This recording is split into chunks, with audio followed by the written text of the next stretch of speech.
In comics, the strips are often done by so many different writers. For a few months, there'll be one writer doing it, then another writer takes over, then another artist takes over.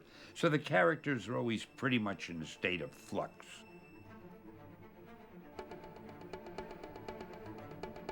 I really got into comics sort of by accident. I applied for a job at this publishing company, and I found out they specialized in comics.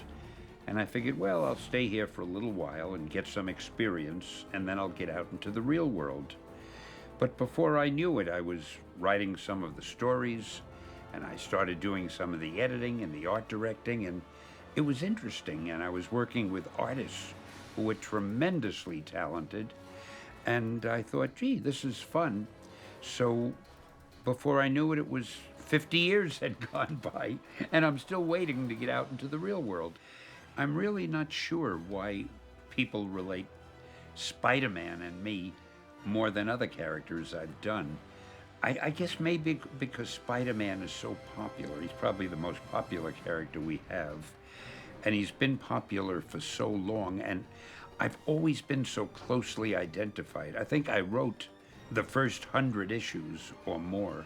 And I think it's a little bit like, and I'm not comparing myself to him, but it's a little bit like Walt Disney and Mickey Mouse. Disney did so many things, but the minute you say Walt Disney, people think of Mickey Mouse. So the minute you say Stan Lee, the people who don't think, who's he, think of Spider-Man. Problem I had with superheroes was that I thought they were at the end of their run in '65.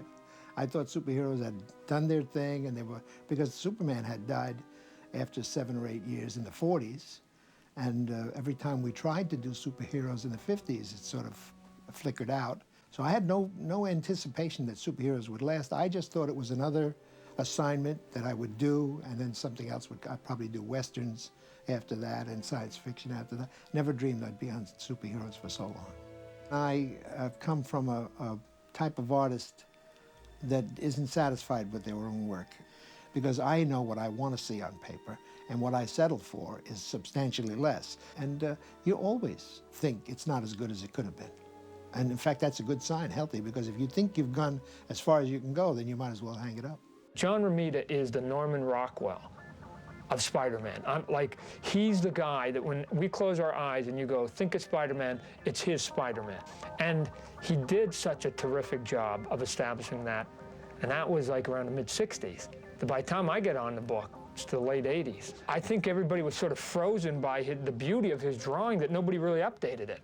And so everybody was just doing sort of a knockoff quasi-version of John Romita's, to the point that he was still almost wearing bell-bottoms, and Mary Jane still had the straight hair, and she's a supermodel now in the story. She's a supermodel, and she still got that same hairdo from '68. So what I did was, as soon as he donned the costume, then all rules sort of went away as to human anatomy and what was physically able to do, because I wanted him to be a spider, and I wanted to get the big eyes on him, and I wanted more webbing on his face, and I wanted him to go in these quirky positions and to me it was about spider, because that's the hero part of it, and that's where I could have the fun drawing it. And so, and some of that quirkiness, yeah, Ditko did in the first 40 issues, and that was sort of my thought process when I jumped on.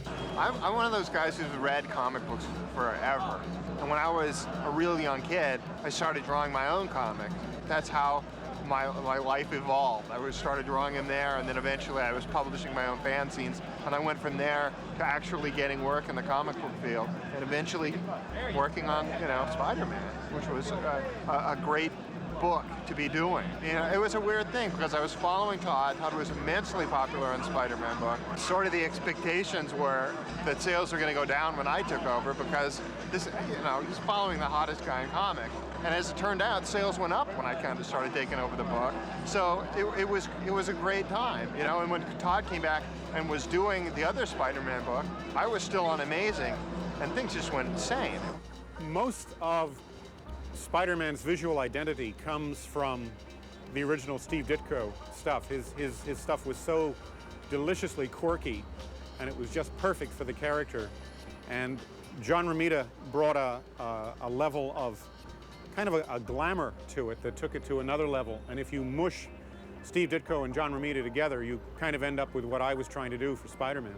Sort of the great achievement of my life, of course, was becoming a comic book professional and finally getting to work for Marvel.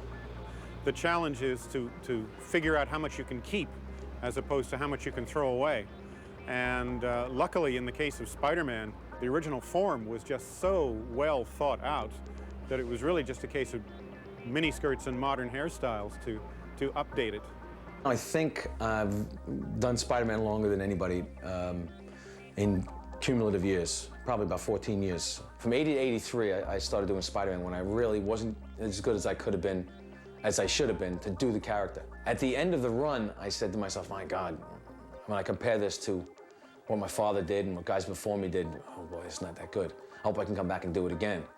So I always had that urge to come back and do it again and do it again and do it right. And here I am doing it as a mature adult and still say, I gotta come back and do this right. I gotta get it right someday. Because there's always, I'm a perfectionist on my own stuff, and I've never reached that point where I'm happy with it. So the way I approach things is, I can't compete with my father. I can't compete with John Buscema, can't compete with Jack Kirby. Even today, if I compare myself to my peers and my contemporaries, I'll go nuts. There's guys who are better illustrators than me. So I have to play to my strengths. I'm relatively quick, and I have a good sense of storytelling. And those are the first things you concern yourself with. And then the art comes almost last.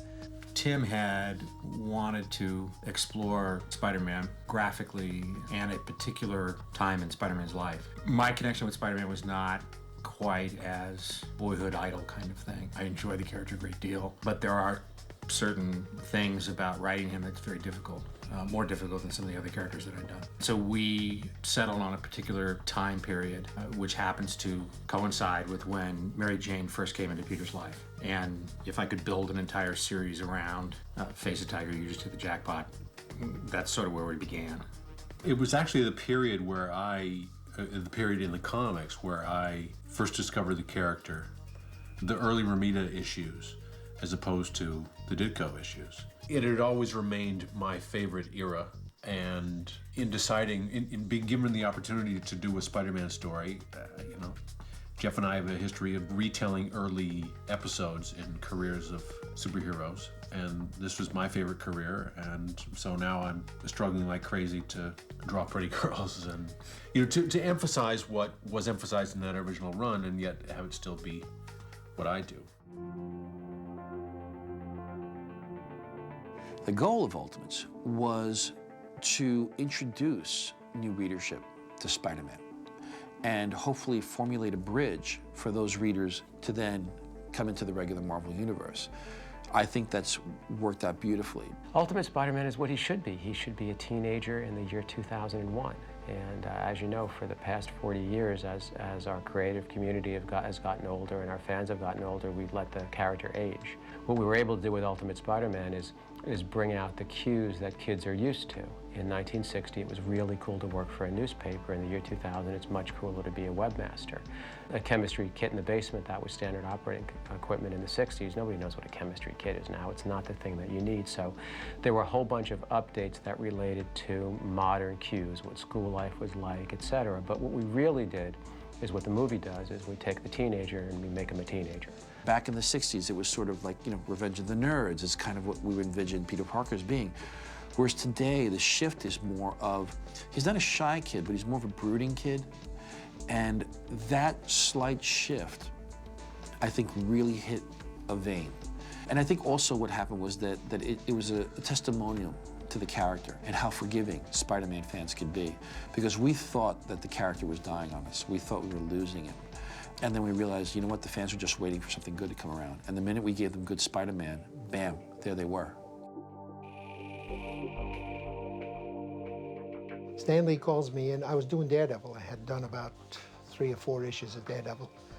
And Stan Lee called me in and asked me, what do I think about doing Spider-Man? And being an artist for hire, I said, sure, I'll help out. I thought I was doing it temporarily. So that was my strangest twist, was that I thought I was doing it temporarily, ended up doing it for 7 years in a row and intermittently for 25 years, 30 years. I didn't like him at first because he was beaten up on Daredevil. I remember that vividly, that, wow, this guy's a bad guy. My father had explained to me he's kind of he's a good guy, but nobody really likes him. The cops are after him, and the newspapers don't like him.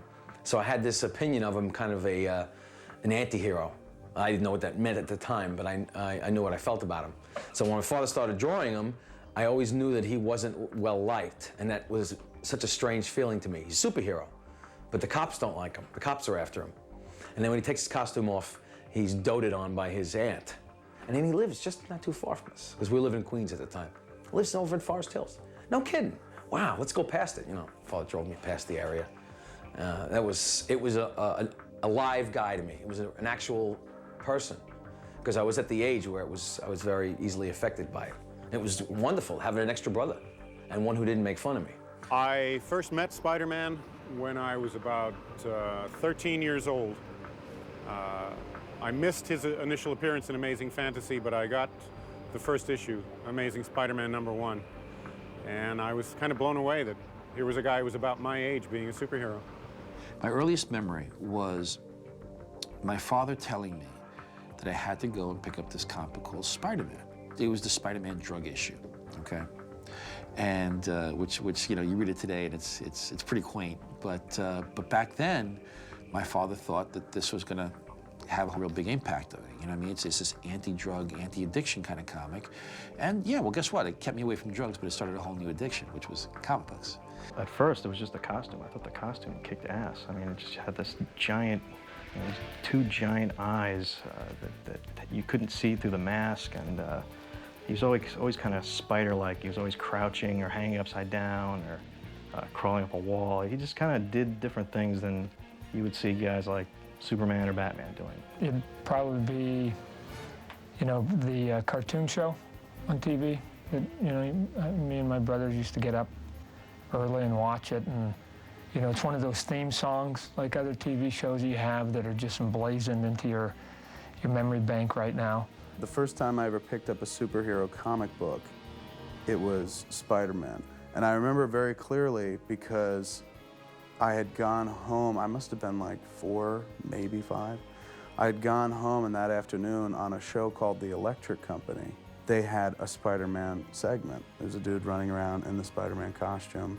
And during those segments, he would just have thought balloons. He wouldn't speak, and he'd have adventures against people who used poor grammar. He's kind of us trying to be a hero. He's you or me trying to be a hero. He has all the foibles, the problems, making rent, the secret life, the parts of himself he has to keep to himself. But he doesn't do that in a dark and brooding way. Spider-Man, there were moments of darkness, and there were moments where maybe he was on somewhat of a bleak precipice, but the thing about Peter Parker that always stayed with me is that he never lost his sense of humor. Even in the middle of the chaos, he was always making wisecracks. He could always look at the sunny side of things. There was one scene once where he, I love this scene, where he had received the check as a reward for doing something, and it was made out to Spider-Man. So he went to the bank to cash the check. I think it was $1,000 or something. And the bank teller said, "Do you have any identification?" And he said, "Well, what do you mean identification? Look at me, I'm Spider-Man." And she said, "Anyone can wear a dumb Spider-Man suit. I need an ID." Well, he didn't carry anything in his pockets, and he couldn't tell you who he really was. So this poor superhero with his $1,000 reward couldn't cash the check. He was a flawed human being. He was a nerd, didn't really know what life was about, and all of a sudden, boom, you get hit by a bolt of lightning, or in this case, bitten by a radioactive spider, and you get superpowers. And so those are actually, for me, more interesting stories to go, well, here's somebody who doesn't even know how to get through a 9-to-5 day, let alone try and come up with world peace, because now he's got superpowers. Peter's problems were really practical. They were, you know, I don't have enough money in order to go on a date. If I could get a date, and if I had someone to take to a date. I mean, and it was just at that level that Peter existed. He was the typical kid, you know, doted on by his aunt, got the snot beat out of him all the time, got colds. You know, his costume wouldn't fit. The first couple fights, he actually got shellacked. If you actually read them, he actually didn't know how he's supposed to be a hero. And to me, being a hero is sort of like a job. You have to grow into it. And those early issues, he was very naive. I tried to get stories where sometimes the world was in danger unless he could get to a certain place and stop the villain. But at the same time, his aunt was ill, and if he didn't bring her her medicine, she might die. But they were both in different directions. He was only one guy. What would he do? And I loved those kind of problems, and how would you solve it? I love Doc Ock. One thing I love about him is his name. I like nicknames. So I originally called him Dr. Otto Octavius. And then I thought, well, he'll have a nickname. We'll call him Dr. Octopus. But then as I started writing it, I started calling him Doc Ock. And man, I really related to that. Doc Ock, that's great. My favorite Spider-Man villain is Dr. Octopus. I just think he's a terrific visual. He's just a lot of fun to draw. There was a lot of stuff I really wanted to do with Doc Ock. In fact, I always made a conscious thing to have him, as a character, not particularly involved with the fight. So he would be pouring himself a cup of coffee or whatever, and his arms would be kicking the crap out of Spider-Man. Probably the Kingpin, who can conjure up any kind of supervillain thug that he wants to fight for him because of all the money he's got. But I love the Kingpin as a character. Well, I was less concerned about the Shocker, you know, who just went and sort of zipped you, than I was about the rogue gallery that would be like, again, the bug fighting, you know, a rhino, you know, or the bug fighting a lizard or something. Then it became sort of this animalistic sort of fight. I love the Green Goblin. I love Sandman. I like the fact that he could turn into sand and go under the doors and do all those things. And he could take the sand and make it rock hard and punch you. For me, it'd probably be Mysterio. Mysterio is a terrible villain with a great-looking outfit. But it's great-looking because it's just so bad. You know, it's basically a dude with a cape and a green bodysuit of sorts. And he's got these two buckles that hold the cape on that have eyes on him. And then over his head, you can't see his face, he just has this dome. The Goblin made it personal.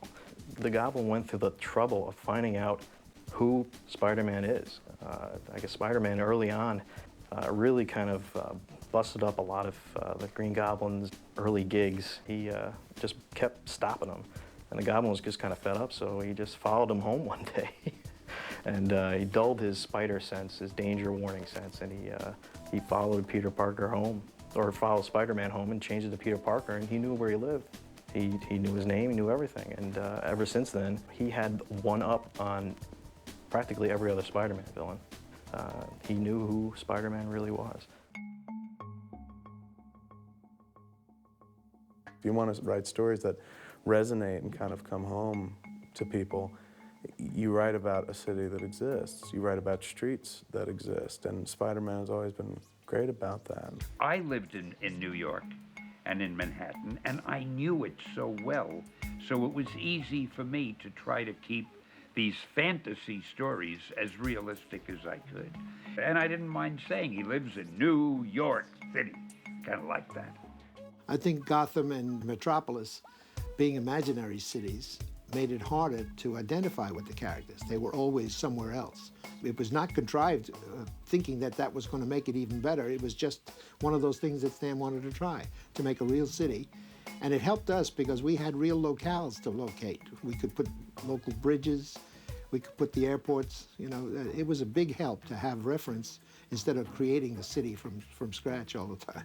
I've met people who talked about wanting to move to Forest Hills when they grew up based on having read that's where Peter Parker lived. And that's a little extreme, but it's a real place, you know, and kind of building a tale or weaving a mythology around something that exists rather than just kind of creating it, making it up.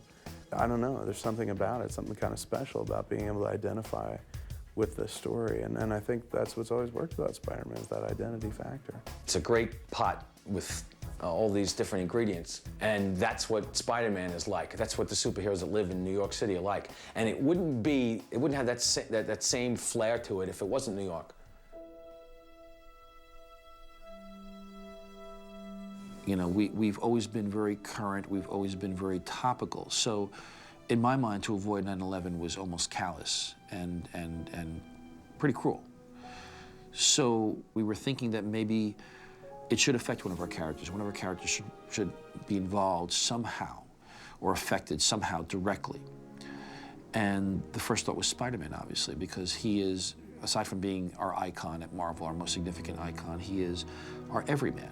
So we asked Joe Straczynski if he would like to write something for 9/11, whatever it may be. I gave him a real quick call and just said, you know, don't you think it would be odd if we didn't have something to say about this? JMS said, give me 24 hours to think about it. So went home, the next morning come in, best birthday ever. There's a full script sitting there. It was a knockout punch. I think it was at that moment that I realized that the creative team I had, were really onto something special. I was told that Straczynski was coming up with a script for an issue of Spider-Man that was in the regular line of issues. Somebody said to him, why aren't you doing anything about the trade centers in Spider-Man? And he said, because there's no words. And those words triggered something in him. And he went back to his trailer while he's working on a movie or something. And 2 hours later, he came up with a script. After I read it, I realized it was the right thing to do. It just absolutely broke me up. I cried like a baby. After crying for 4 days after the attacks, it was the same reaction. This is beautiful work, and this has got to be done. Getting all the reference and doing the book, and illustrating it properly, took more out of me than I suspected. I was aware when he took on the job that it was going to be a killer. I only did one pin-up poster, and it depressed me for a week. And he took a very difficult story on. It took him like 3 times longer than usual. And he needed to talk to me because it was actually depressing. I mean, we were on the verge of tears working on these things. So it was a very difficult time. I don't know how he did it. Not only to do it as well as he did it under those conditions where it was almost like breaking his heart doing it. It's amazing. It's an amazing thing to turn out a quality piece with all of the emotions that were going on in those pages.